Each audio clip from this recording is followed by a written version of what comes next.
What's going on, guys? Welcome to the David F. Haas podcast. I'm your host, David F. Haas. I'm here in the studio today, finally with a guest because I've been slacking on getting podcast guests. Got my good friend Jamie O'Neill here. She's the second time on podcast, so thanks for coming on again. Thanks for having me.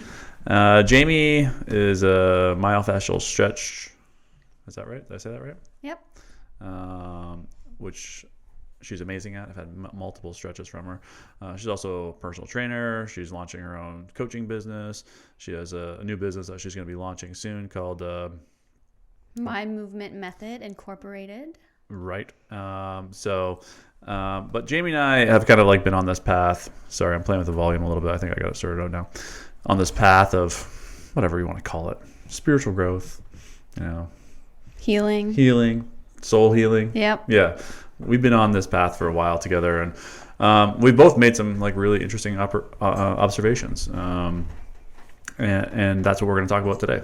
Because I think the big thing that people get stuck in is 99% of the world is focused on the physical body, meaning I have this pain, I have this tumor, I have this headache, and they try and solve it at the physical level. You're overweight, you need to eat different food. You have a sore back, you need to see a chiropractor, get a massage. And there's just so much more to that than what's happening in the body. And you've been really digging deep into it lately about releasing emotions that are trapped in the body and tuning into what's happening beyond the physical level. You have all this great experience about like how to heal the physical body, right? And she taught me a lot about how to release the body. And but much like what I've experienced is you can only take your healing so far if you stick at the physical level. And I'll give you guys a personal example, and then I'm going to let you jump in here and talk about what it is that you're doing, what you've kind of been like looking into recently and discovering. And so for me, I remember I had this moment when I had my wife's friend. She was overweight, and I was like, at that point, I was like in the best shape of my life. I was like calorie counting and working out like two times a day. I was ripped, like 10% body fat. I'm like, I can help other people do this. Like, I can help other people get into the shape that I'm in. It was easy for me, like I just watched what I ate and exercise, and I learned a lot more about movement and exercise and proper techniques and these types of things. And was still doing it all wrong.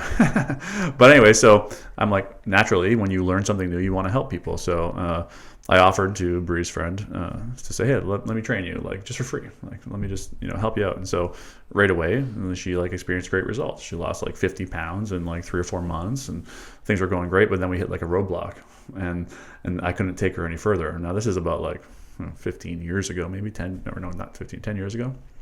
And we hit like a roadblock, and I couldn't take her any further.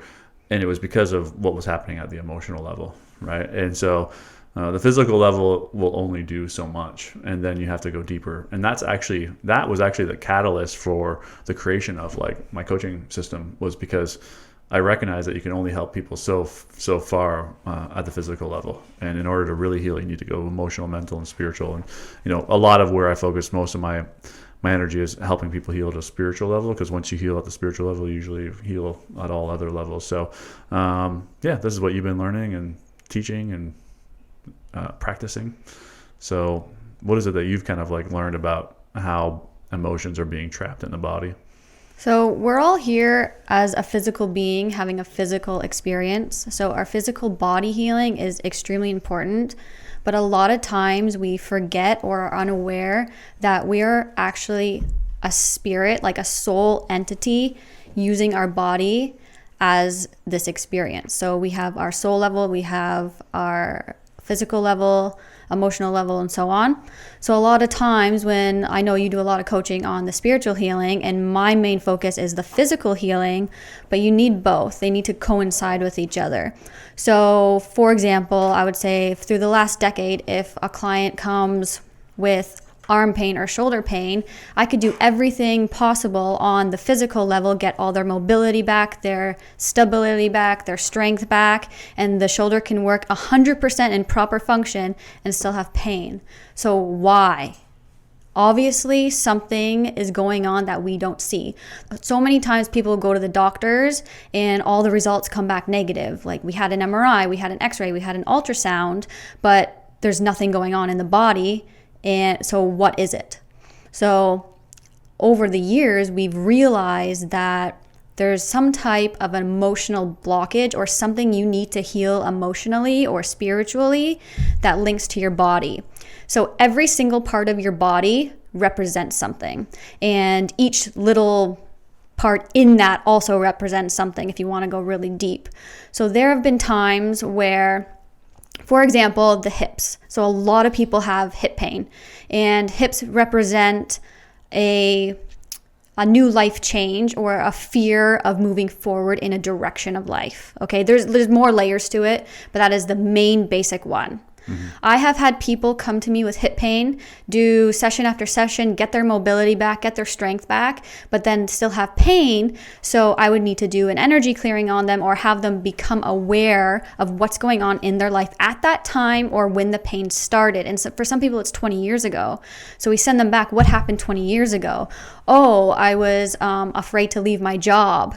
Okay, well, did you? No, I'm still in that job, for example. So major life changes are held in the hips. Yes, there's so many variables and other layers to it, but a big one is a big life change or a fear of direction or fear of shift holding in the hips. So I've had clients who are of a certain nationality who don't want to be that nationality anymore. Like, for example, a religion one. So I had a client who was raised Muslim and she didn't want to be Muslim anymore, and she honestly just wanted to move away and start fresh, and she was coming to me for hip pain. So we got her ready on the physical level, but she still had the pain.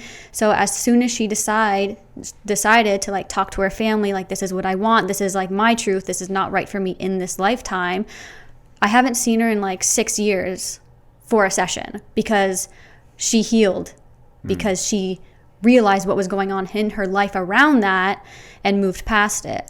So many times people, so I notice like relationships and health and finances are the biggest 3 things that cause people pain.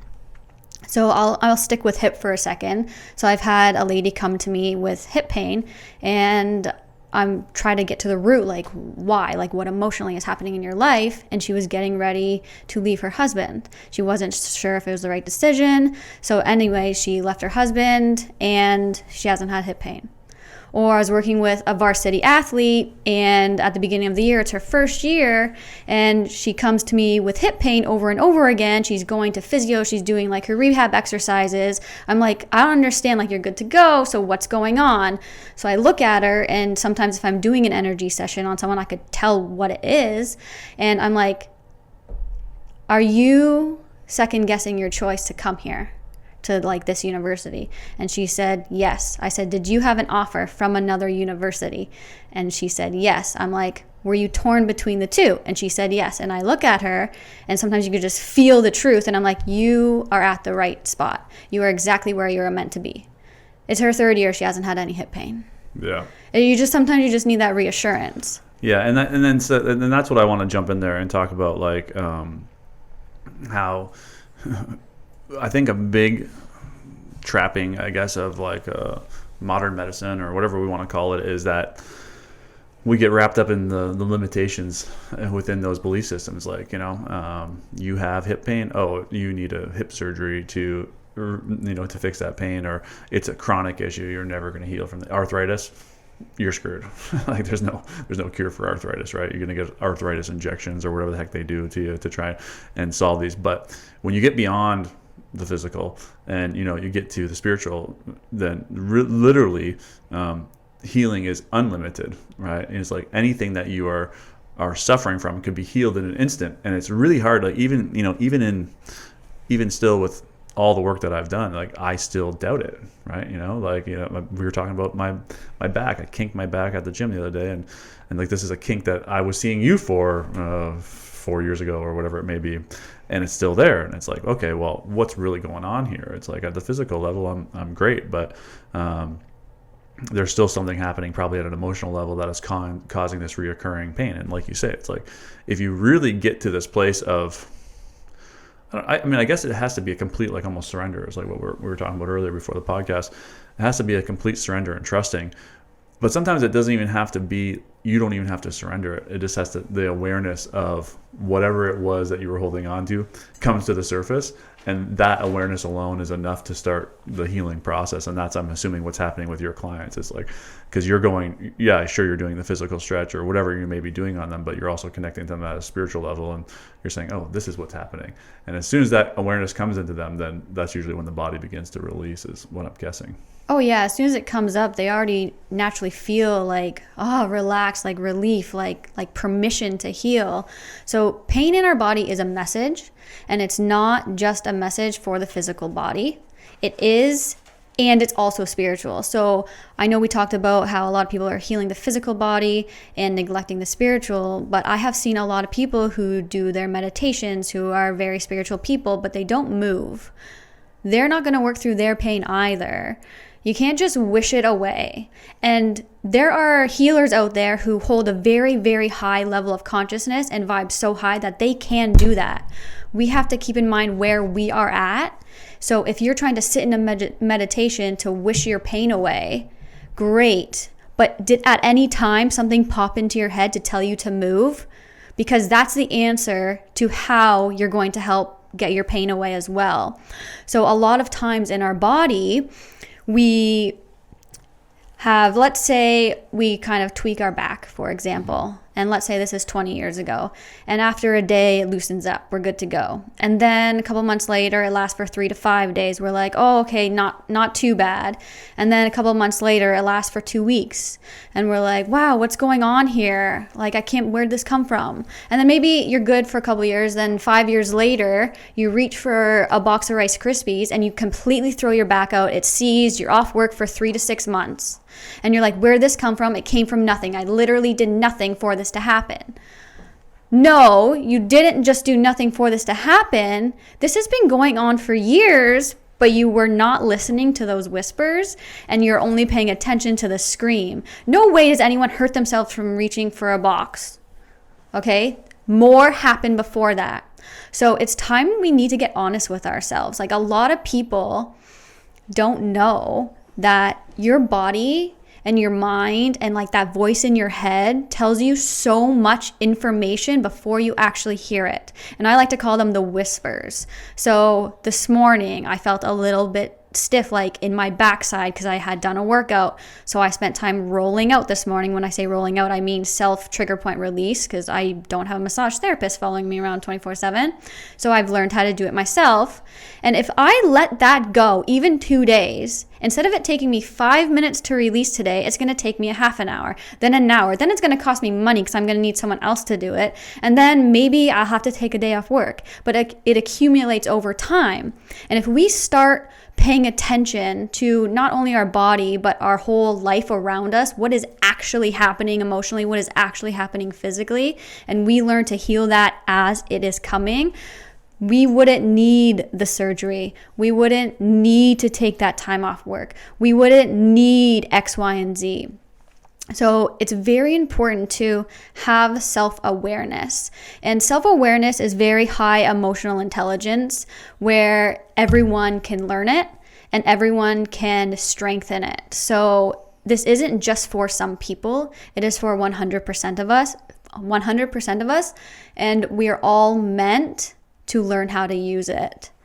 And all we have to do is just start really listening. So if you're in pain, for example, and your body says, oh, I need to go for a walk. But how many times do we say, nah? And then we're like, oh, I should probably start stretching. Then we go, nah. Then you get hurt. Well, you said no for the other two little simple things. And this is what happened. And this might seem harsh, but we really need to start taking ownership of our own life and stop playing the victim and that someone else is coming to fix us. Yeah. That's actually just something I went through of coming to this realization that it's like I need to take control of my own health with respect to like what I put in my body. You know, it's like I was trying to outsource it for a long time, like getting people to make my meals, trying to get my wife to do it, whatever. And then finally it was like, no, it has to be you. You have to have enough self-love to nurture your body, right? So, but I like that idea of listening to the whispers, because a lot of what I do with my clients is help them release emotional trauma, right? And so The first step is to start paying attention to, what state of consciousness you're in. So if you're in the state of anger, it's like, well, just start noticing when you're in anger. If you're in the state of apathy, which is like the victim, just start noticing when you start saying to yourself, like, of course this happens to me, or this is just my luck. Like, this is the language of a victim, right? So, but I like the idea of having awareness about your body, like, because I'm using this as my own example, where 3 days ago I tweaked my back and I felt it a little bit, and I was like, ooh, that didn't feel very good. And then in that moment, I should have started rolling it out, stretching it out, maybe even getting an appointment for a massage therapist, or coming to see you, or whatever that may be. But I let it go longer, and then I'm at the gym this morning, and then I came home from the gym and literally couldn't even move. I was completely seized up. So then I'm like, oh, I gotta start rolling. So I'm rolling around on the ground. My back's all seized. It's way harder to get into those positions when you can't move. And so yeah, I like that. Like listening to the whispers of the body and start paying attention to what it's telling you. And then I think you could probably go deeper.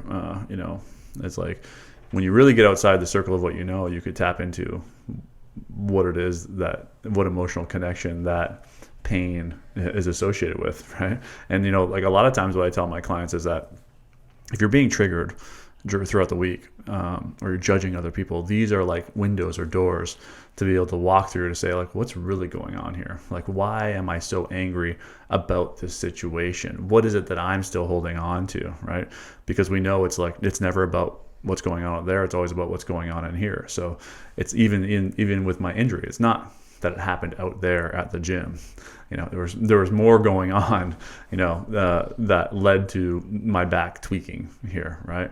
So I use the triggers as like a doorway to say, okay, let's go through this. So a lot of people say, well, what happens in coaching sessions? I say, well, basically we talk about your week and you tell me what happened throughout the week. And in the beginning, people say, oh, my week was good. But then as I kind of press them a little bit more, they start to, oh yeah, and then I got mad about this and then this.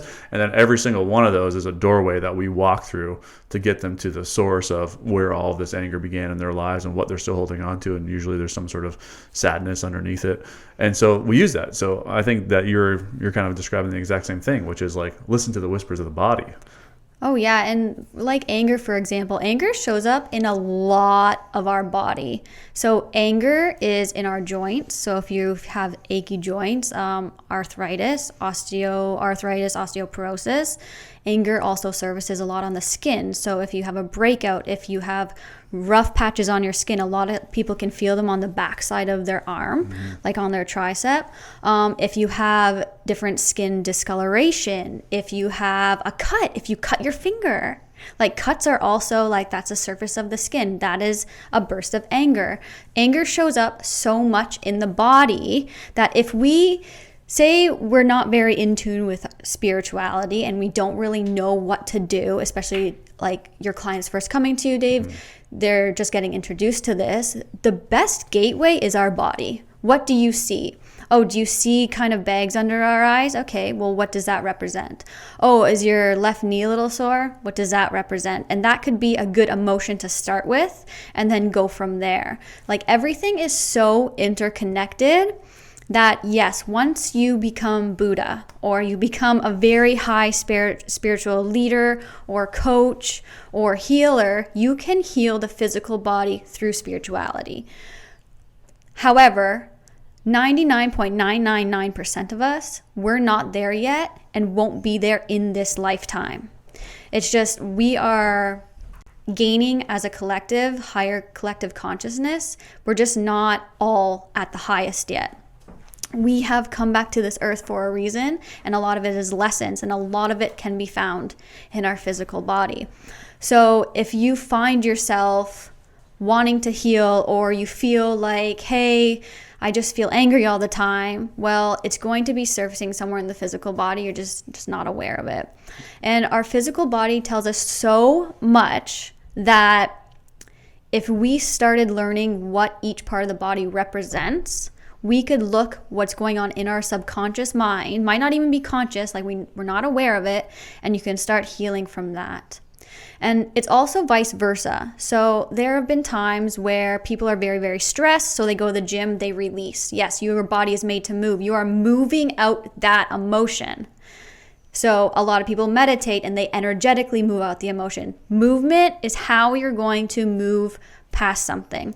So if you have frozen shoulder, how are you going to move it and move past something, right? So the shoulder can't move. Well, we need to get you moving that shoulder, not babying it. Yes, there are times where if you have like a structural issue and it's not muscular or fascia or tendon or even ligament, like there's different protocols for it. Don't get me wrong. So if your doctor says don't move, well, obviously listen to that. But we're here to move, and our goal is to move optimally. So if you're at a point where you're in too much pain to move, definitely seek help and definitely start looking at what's going on in your life to get you to that, even if it was 20 or 50 years ago. So I've had a client come to me and she's like, my ankle is so sore. So we worked on it, stabilized it. She's like, I've been rolling my ankle since I was like 7. She's like 27. So for 20 years. I'm like, hey, what was going on in your life that first time that happened? She goes, my parents got divorced. Yep. So there's always something to look back on. So Dave, you said your back was tight, and you said we looked at it 4 years ago. But when was the first time your back was tight? Yeah, I don't know, because like everything that I've ever associated with was when I was a kid. I got hit by a car, and like I got all messed up. I broke my pelvis and some ribs in my arm, and so everything has always been associated with that.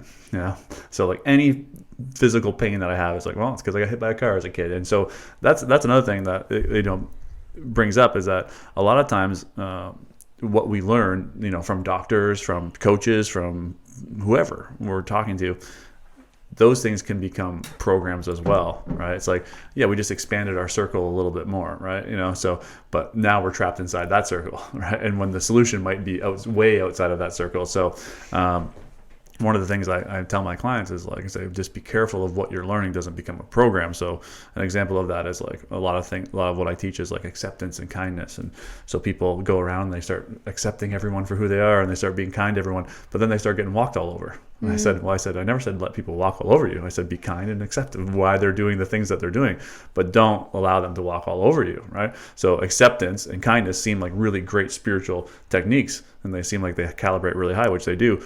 But if they become a program, then you don't fully understand what that is, then it may limit you to experiencing a greater level of happiness or joy.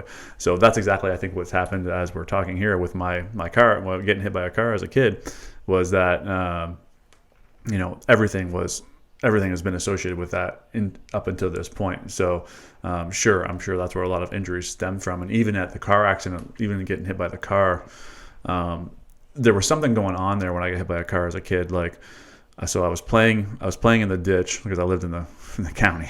So I was catching frogs in the ditch, and I walked out of the ditch, and I can't remember if I had a frog in my hand or not, maybe not. But there was a car coming down the road, and I kind of walked out, and the car was there. I saw it coming, but I remember I kind of reached out to touch the car. So what was going on there? It was almost like a lack of desire to live or something like that, something happening. And this is age 7, right. So I basically stepped in front of the car is the way I see it now. That's a flash of, I didn't get hit by the car. I walked into that car.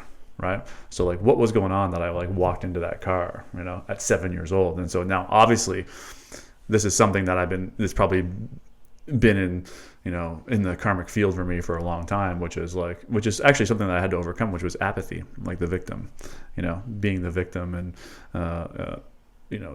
basically thinking the world is against me and not really having the will to live. And I've also had a recurring dream of being a mountain climber.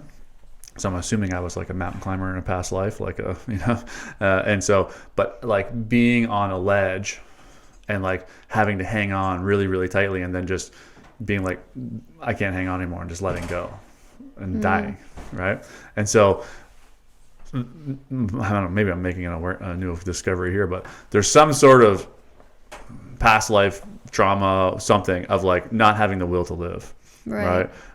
That's been going on for a long time in there. So stepping in front of that car was part of that. Now from that, I think I got hit by the car at 7. Right around age 13 is when I started getting insane neck pain.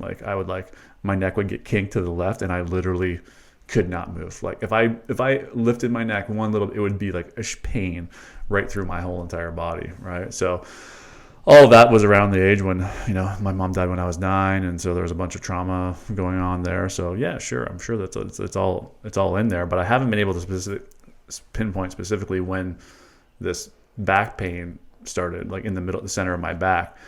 But it was more recent, but it's probably all interconnected, is what I'm guessing. Well, I'm sure once you sit with it and go internally, you'll figure it out, and then start healing from there. Like the first step to healing is awareness. So just bringing your awareness to it will absolutely help that next step. Yeah. For a car accident, I want to say this point because I know I have a lot of clients who have been in a car accident. So if a client comes to me and they have, like, let's go shoulder pain or a headache from a car accident, they're like, oh, it's from my car accident. Now, you weren't driving the car, you were the kid. So I'm just going to say in general, if you're in a car accident and in the car, what else was happening in your life at that point? The car accident isn't what happened in your life at that point. It's something deeper. What emotionally was going on? Were you leaving a relationship? Were you getting a different job? Were your parents divorcing? Were you afraid of something? Do you feel like your whole world was up in chaos? Because our car actually represents our soul. So our soul got hit. Our soul got hit so hard because somewhere along the way, we didn't hear any of the whispers or the screams. We literally got hit to wake us up. So something big is happening when we get in a car accident. It's like we know something is going on, but we might not have the tools to deal with it or even know about it. So if you have ever been in a car accident, it's very important to go back to heal what was going on in your life. And a lot of times it's our identity going on in our life, because that is like a huge thing to stir up. Who are you? Who are you becoming? Who are you letting go of? Who are you without this relationship? Who are you without this career? Who are you not attached to who your parents are? There's just so many things that if we healed from that, a lot of your physical symptoms from the car accident will also heal along with it. Yes, you need to do rehab. We are physical bodies. You do need that physical work as well. But why were you susceptible to that? Why were you susceptible to that car accident? And there's been people who I know have been in multiple car accidents in the same year. Well, why was it that year? Mm-hmm. And it's very important to look at all the big things going on in your life. Be extra mindful of them. And are we taking the steps to heal through them? Are we letting go of the past? Are we welcoming in the future? Are we surrendering? Are we being patient and kind with ourselves? There's just so many things through our character of who we are that's important to look at, especially when going through the biggest journeys or biggest steps in our lives. But no one's doing that, though. No. Well, I'm not going to say no one, because people definitely are. There are people that are doing it, but very few people are doing it. It's a very, very small percentage of the population. It's just like they think it's just like, whatever, it happened, it just happened. It's an accident, and so one thing, you realize that there are no coincidences in this life, and everything's interconnected. So we create our realities for sure. So that is sometimes a disempowering thing and sometimes a very empowering thing, because if you're like, oh wow, I'm the reason I got into this car accident, whatever it was I was holding on to, I attracted this trauma into my life, right? But also when you realize that you have that power, you can also attract whatever it is that you want that's positive in your life, whatever is good, So let's just assume that most people listening to this podcast, and actually, probably the podcast listeners are a little bit in tune spiritually, because my podcast kind of started out as like a business podcast, and now has transmuted into a spiritual awakening, raising your vibration, moving up the scale of consciousness, whatever you want to call it. It's really about creating awareness on how to do that. Right. Mm-hmm. So let's just use like the examples that you're giving. And so like if someone that is getting introduced to this is like, where do they start? Okay. So let's use me as the example. Right. So I have this back pain, had it for 4 years. It comes and goes. Like I haven't had it for a long time, but it just happened to pop back up. My limited circle goes, oh, it was because I was doing this exercise that caused it. Right. But what you're saying is that I should use this this physical pain as like what I like to call them is doorways to assess what's going on at like an emotional level or a mental level or whatever, or spiritual level even. Yeah. So what's the next step? What would you offer somebody then? So first is to remember that if anything happens in your physical body, it is a message for your emotional and spiritual self as well. Like even if you get a cut on your finger, it means something. Each finger represents something. Especially in Chinese medicine, each finger represents a different element and a different organ it's attached to. So you might cut a certain finger, but it's giving you a sign that your liver's off.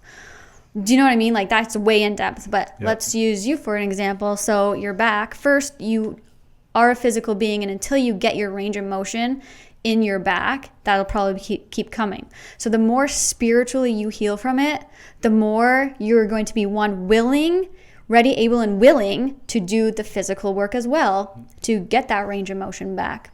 So the way I find like a baseline, instead of me having to rely on getting an energy treatment, sometimes I just don't want to hold that space for myself. I could focus in, ask my own body what's going on. And if I can sit in silence and connect to the collective conscious, I could get the answer myself. Yes. Not everyone can do that yet. And that is okay. Let me interrupt you real quick, because that was something that Mira, my trainer, said to me the other day. It's like, because I had hurt another part of my body, which was my shoulder. My shoulder was tense, and she says, well, where did you do that? And I said, I don't know how I did it. She's like, intuitively, you know where that injury happened. And I was like, oh, that's interesting. And so then I tuned in and I said, oh, I know what it was from. It was from these like overhead pull downs that we were doing. My trap was getting too involved. She's like, yeah, that's it. And I was like, oh yeah, we have all the answers, right? Yeah. It's about getting out of our minds in order to learn how to connect to them, right? So yeah, so love it. So step one is, yeah, you just have to increase your range of motion through the physical body, right? Step two is you need to either see a healer or see someone that will help you get to the root of this quicker, or try and connect to the present moment so that you can receive those answers that are stored in collective consciousness, because everything that has happened is stored in collective consciousness. And because of the work that I've done, when my trainer Mira said, hey, where did this happen? Immediately I was able to connect, and like in a second I was there, right? But for other people, it's going to take more time, because if you're not, accustomed to receiving guidance, receiving these messages, it may take more time, but it is possible for everybody with practice.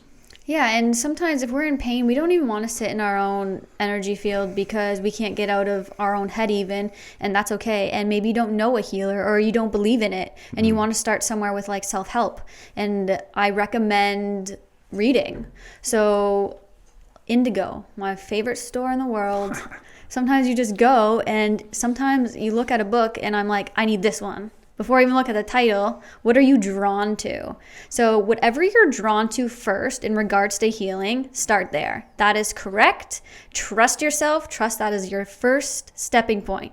So many people might recommend something to you, and if it does not resonate, that's not for you at that time, but it's always okay to revisit later. So what is going to work for you right now? If anything we said, for example, doesn't resonate except one thing, start there. If nothing resonates, I guarantee because you've listened this far already, something else will pop into your life that does resonate. So be ready and open to accept something that feels good for you to start with. Now, there is a book I have like a go-to for a solid baseline. It's called You Can Heal Your Life by Louise Hay. And it explains how you can heal your physical body through the metaphysical realm, and what subconscious emotion is being trapped in different spots of the body, and how to reprogram it. Now, I have a little version called Heal Your Body. It's just the affirmations at the end. But if you would like to learn about that, I recommend You Can Heal Your Life by Louise Hay.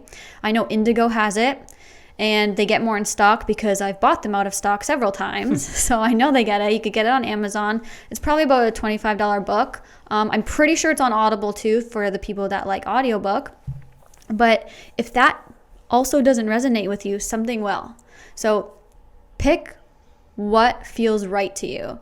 And the second we make the choice to change or to heal or to get more info, things are going to be presented to you from many areas. And maybe we said something in this podcast that you've heard 10 times before and now it just clicks. That means you're ready. So just kind of tune in what feels best for you, what resonates for you at each moment in time. And that's where you start. Don't worry about someone else saying you have to do this, you have to do this. No, you have to do whatever the heck feels right to you at each moment in time. So don't feel guilty that you're not doing something that someone recommended, or don't feel guilty that you think you should be further along. You are exactly where you're meant to be right now. You're obviously listening to this for a reason, especially if you have pain or discomfort or want to learn more about this. So there will be something that will come to you soon, or is already presented to you, and all you have to do is grab it for your next stage of healing. Yeah, definitely. I think just opening your awareness to the fact that there's more connected to whatever physical pain you're in than just the physical body. Like, I think that is an awareness that should open up the eyes of people that are coming to this podcast that we haven't come up with a title for yet, but it'll be like how to heal your pain or something along those lines, and that will attract people that are in pain, right? And so obviously it's not going to be that, because that's a terrible title, but something along those lines. So if you have been attracted to this podcast, the awareness, I think, and you can correct me if I'm wrong, but the awareness I think that people are meant to hear here today is that your physical pain goes beyond just the body. There is way more connected to it. And so now that you have that awareness, there's a bunch of ways to start tuning into what that is. One is you could just sit quietly and ask, right?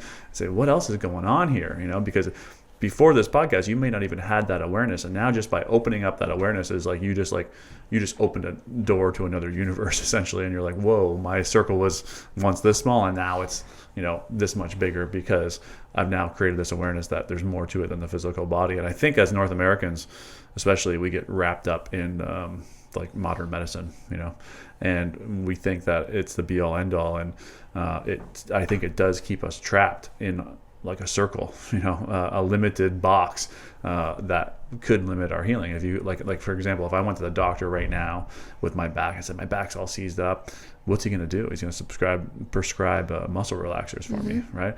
And it's like, and I'm going to feel better, right? Temporarily, but then it's going to come back again, and I'm going to keep doing that, and then before you know it, maybe I'm addicted to some sort of pain medicine, right? So if you remain limited, and my inclination is that you're not willing to remain limited because you're listening to the podcast. This is kind of like the wake up call that there's more going on there. Yep. And a lot of people maybe have had pain for so long that they don't even know who they are without it. Yep. And that's going to bring a lot of fear.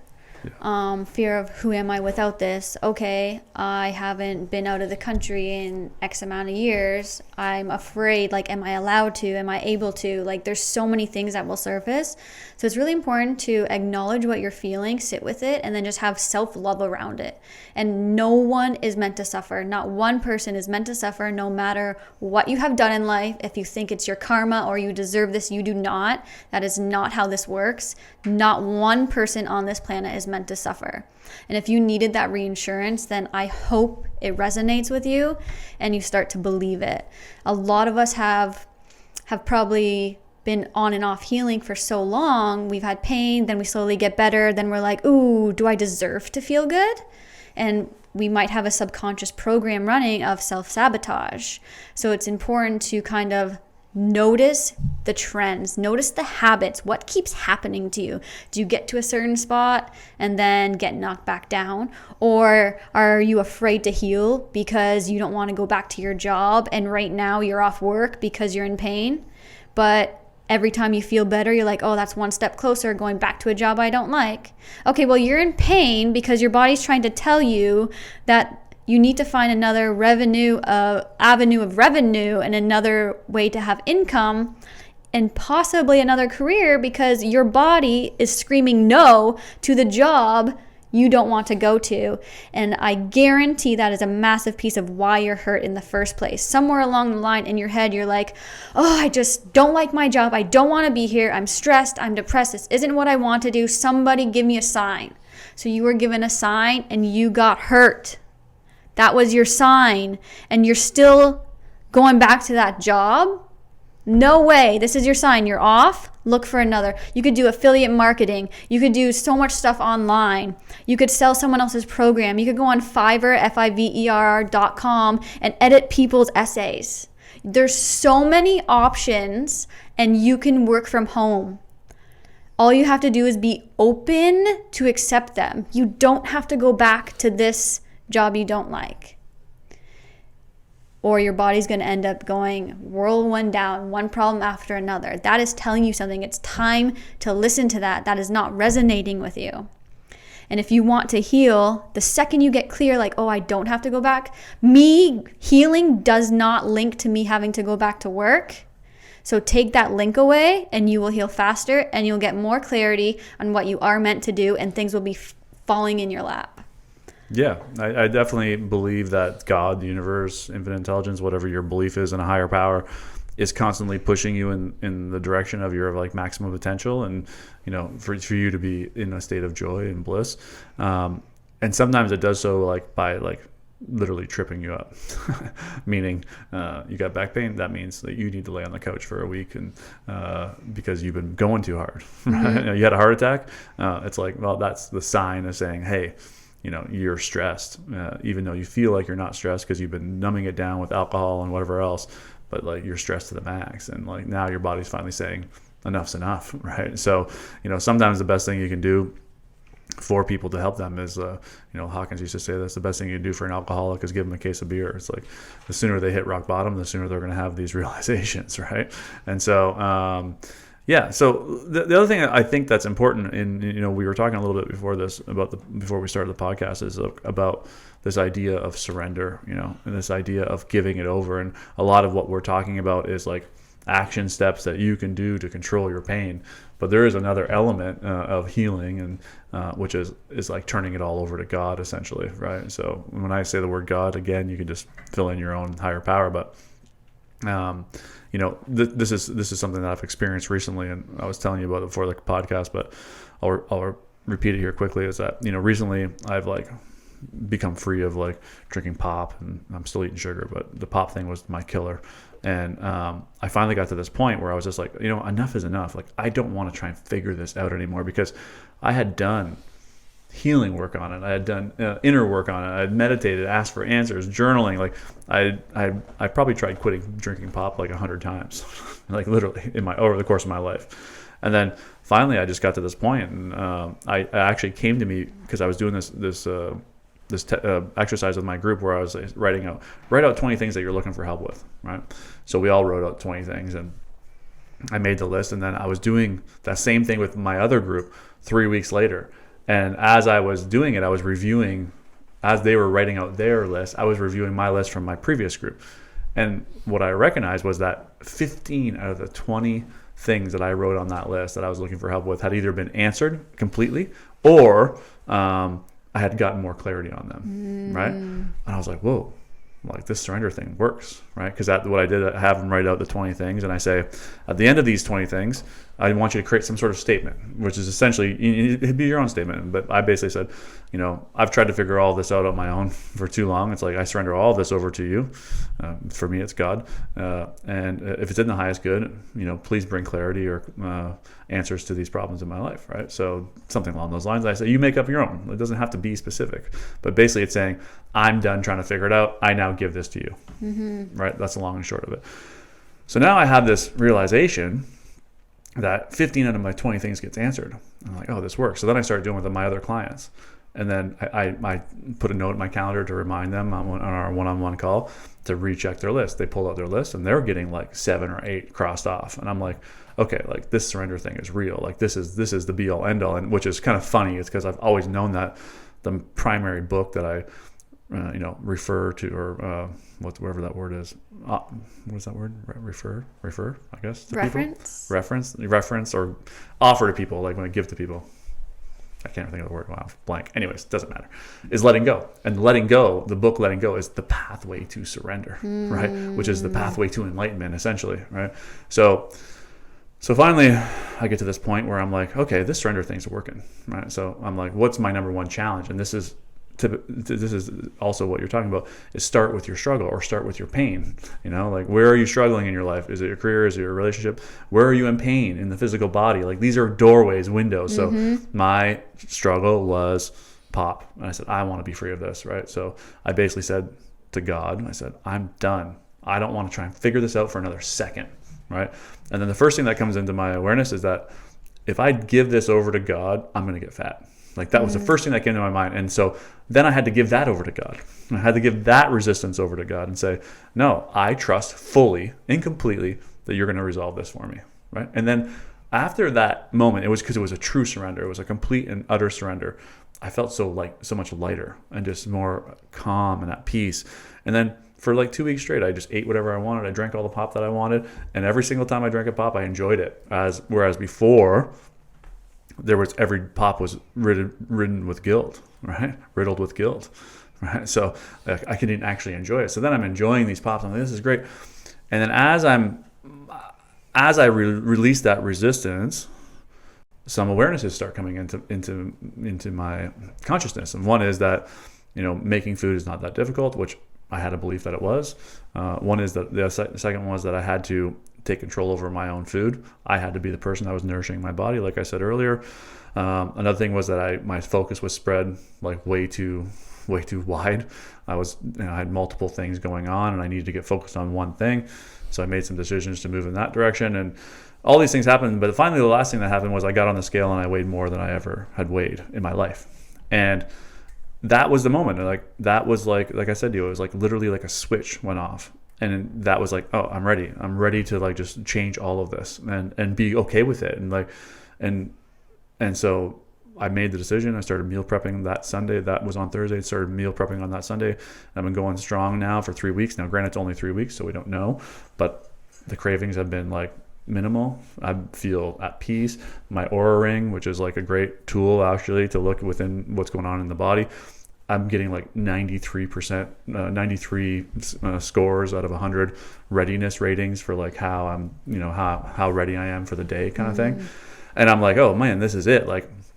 But the point of this whole story is that you could survey, I'm pretty confident, 1 billion people and ask them, what do you need to do to lose 20 pounds? And none of them are going to give you the answer, gain 20 more, right? But that's what I needed. The resistance to me getting to that weight was the one thing that was blocking me to actually losing weight and like being healthy. Now, it's not even so much about the weight.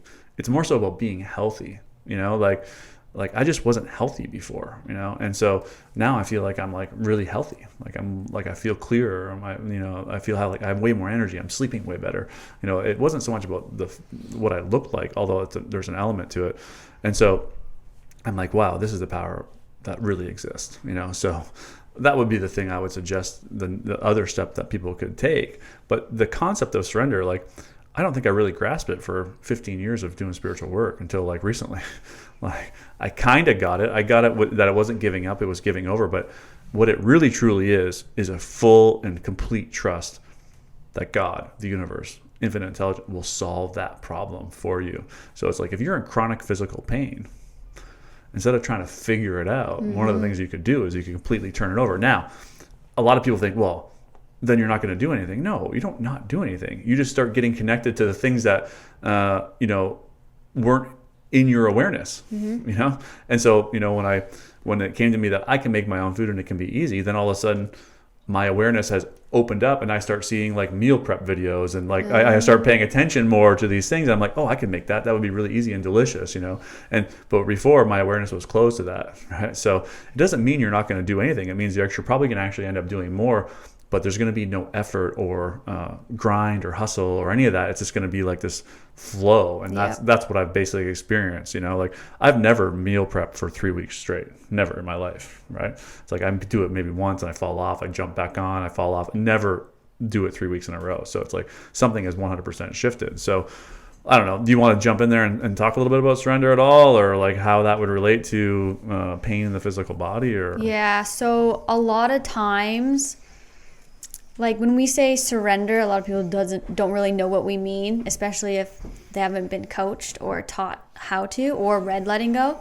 But basically, every time you make a decision, it's a good way to check in. Did I try to control that? Did I try to control that? Did I try to control that? So if you're trying to heal from pain, what is giving you the most resistance? Stop doing that. What is giving you the least resistance? start doing that more. You need to flow. You're trying to like control yourself to do something you're not meant to do.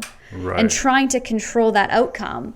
And a lot of things you said remind me of just like different habits and small habits. And it's really important to just try to be 1% better every day and not necessarily look at the overall outcome. Because, for example, if you're trying to lose weight, you might be like, I need to lose weight by summer to have my summer body. So in 3 months, I'm going to lose 30 pounds. Okay, well, that's not sustainable. We've already seen this throughout the entire universe. This is a whole other topic for workouts, by the way. But if you try to be 1% better every day, maybe you won't hit that 30 pounds by this summer, but you're going to feel more confident in yourself. You're going to feel more in control of your life, because you're trying to take that end control away, and things are going to start coming easier for you. So instead of always having like this number by this time or no pop by tomorrow, surrender the timeline, surrender the steps to take, because we only see one pathway to get what we want, but there's billions of pathways that we don't see. And sometimes what we see is the hardest pathway. That's why we haven't gotten it. So if we surrender and be like, I'm open to new options. I'm open to what is easy and effortless. Everyone wants ease and something that is effortless. So you're trying to control this one path. That's why you're not getting it. So if we even open up and be like, I'm ready for ease. I'm ready for something that is simple and something that flows with me. And things will start to present themselves to you. Yes, and a lot of times people resist the easy because they bought into this belief system that you have to grind and hustle and work hard and all of these things to obtain what it is that you want to obtain, whether it's more money or a nicer body or whatever. But the reverse is actually true. I believe. I don't.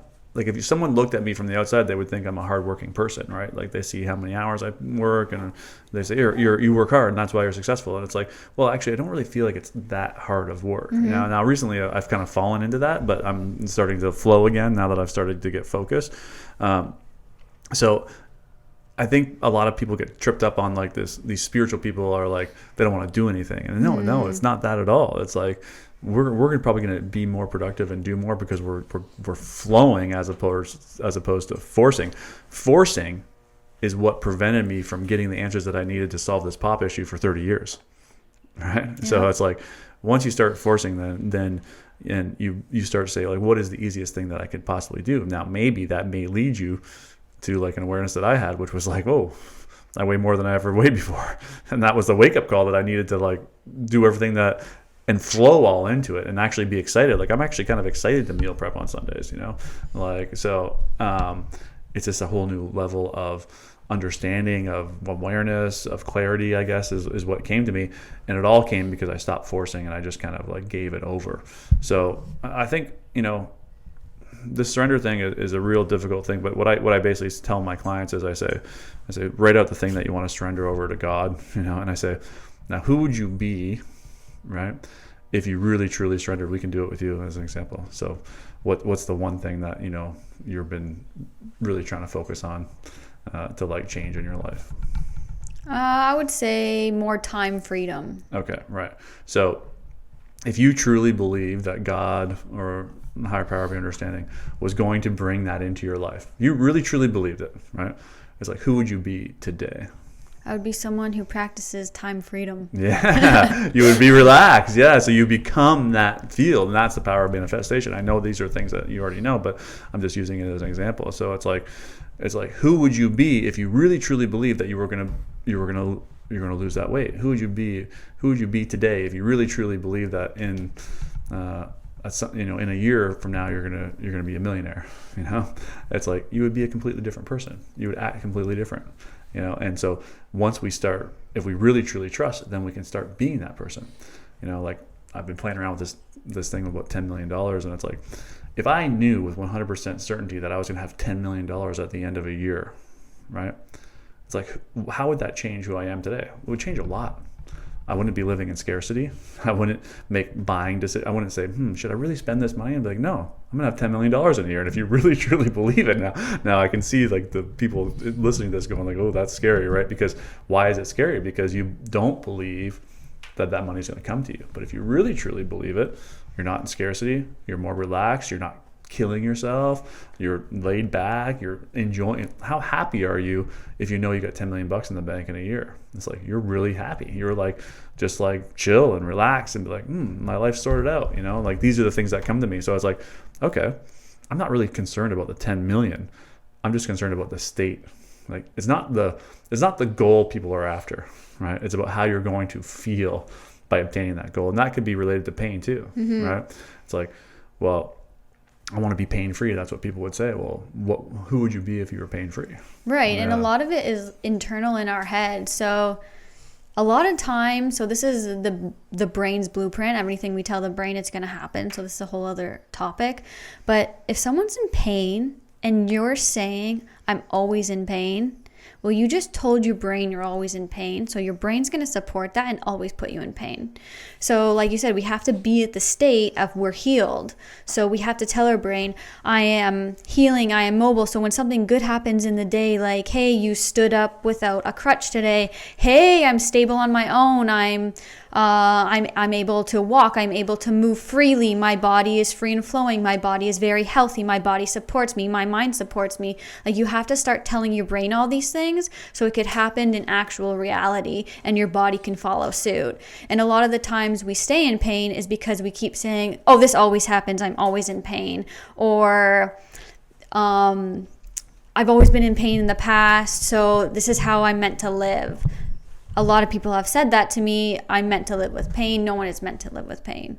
So I am free. I am flowing. I am able to do a workout. I am able to climb that mountain. I am able to go for a walk without pain. I am able to play with my grandchildren. I'm able to do my job.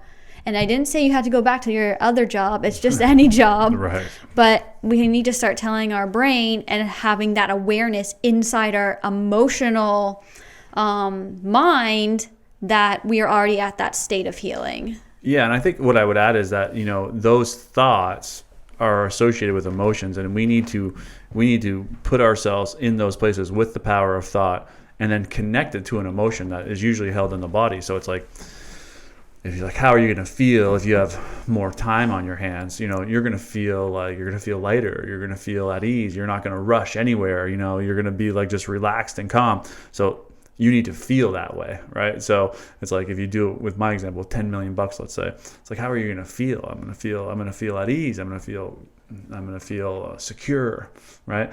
So if you really truly believe that, then it'll create an emotional response in the body, and that emotional response will trigger thoughts. And this is how you get into this like thinking and feeling and thinking thing. And if you want to learn more about that, you can just listen to any of Joe Dispenza stuff. He's all about this. But essentially, emotions that happen to us in our body, they are like, I call it like the nuclear reactor of thoughts, right? And so that one single emotional traumatic event that happened to you as a kid has been just spewing out thoughts, and it has created who you are today, right? So if one emotional trauma has the power to shape who you are today, then obviously you can do the exact same thing with a positive emotional experience 100%. And then allow that to start driving your thoughts as opposed to this negative. Now, there is, of course, the letting go of the negative, so you make room for the positive and all of these things. But you have to connect to the emotion, because if you just try and interject positive thoughts, you're going to be fighting a losing battle, because the subconscious is what creates who we are, right? Yeah. And so the subconscious is driven by emotion, right? So if you don't create the room by letting go of the bad ones, and then you're not going to have the room to bring in the good ones. And now, so you have these great positive thoughts, you got to connect that to a feeling in the body, right? And if you do that enough, then you basically begin to like rewire your neural network. And then what's happening is you're just going to have more positive thoughts, and like that's how I got out of poverty, was like, I basically started becoming more happy through the process of letting go. And then I became the state that I wanted to be by having money, and then money flowed into my life, right? So it was like that is the power of manifestation, is really connecting the emotion and the thoughts. And if you can do that, consistently, you're gonna be unlimited. Yeah, and I know you said something about the neural network. Well, in your body, you have fascia surrounding all your tissue. So if you're tight, your fascia is very bound, and your fascia is your neural network that connects mind, body, and body to mind. So if you're physically releasing that tissue, you're going to be more clearer in your head at the same time. So it's insane how movement in your body creates so much space, not only in your body but in your mind, and actually sets you up for success, sets you up for success, and sets you up to be like, hey, here's a positive thought. I could hold this a little longer than if I was in a ton of pain, and it's harder to hold it. So it's all going to work simultaneously together, and all we have to do is remember we need to move our body and also link it with the emotions that come to it. And if we just, every single person linked both, we would be on a whole other level. Yeah. And I think that's another great tip is like, the next time you're getting a massage or a stretch or whatever, is like start tuning into like what it is you're experiencing on an emotional level when that person is digging into your sore muscles or whatever it means, because you might start getting some clarity on why this is a reoccurring problem, So it's like just open up your awareness to the fact that, hey, this is beyond just the physical body. Yep. Yeah, cool. Well, I think we'll leave it at that. It was all like super powerful stuff, and every time you come on, it's like a new awareness for me, and I like this idea of like a new doorway to go through. Like I've been using triggers and judgment as like my doorway for my clients recently, but I like this physical one too. It's like what's happening in your physical life is another doorway, right? And so, and then just learning how to tune into it intuitively to say, okay, well, what's happening at the emotional level? Why are you experiencing this knee pain? Let's go there and see what we can uncover. Yeah, and you would notice patterns. I know we're wrapping up, but I wanted to say something about knee. So knee represents pride and ego. And do you guys ever notice that, let's say, in high school and university, the player with the most pressure on them has a knee brace? Do you ever notice that? Why does the best player have the knee brace? They have knee pain because they're pride and ego, because there's so much pressure on them that if they fall short, they feel like their pride is like limited, or they feel like I have to be the best because there's so much pressure on me. So if you notice patterns, you might be like, wow, that's what I see. This is how I could heal that.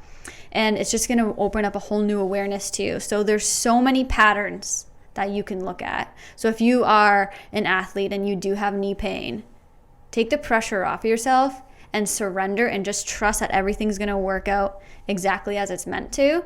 And if you keep doing your 100% of the time, whatever you can give, then there's everything else is out of your control, and you can take that pressure off. Yeah, love that. Now, also, I just launched a pain program that connects mind and body and our subconscious healing. And you kind of have to interview to be accepted for it, because not everyone's the right fit.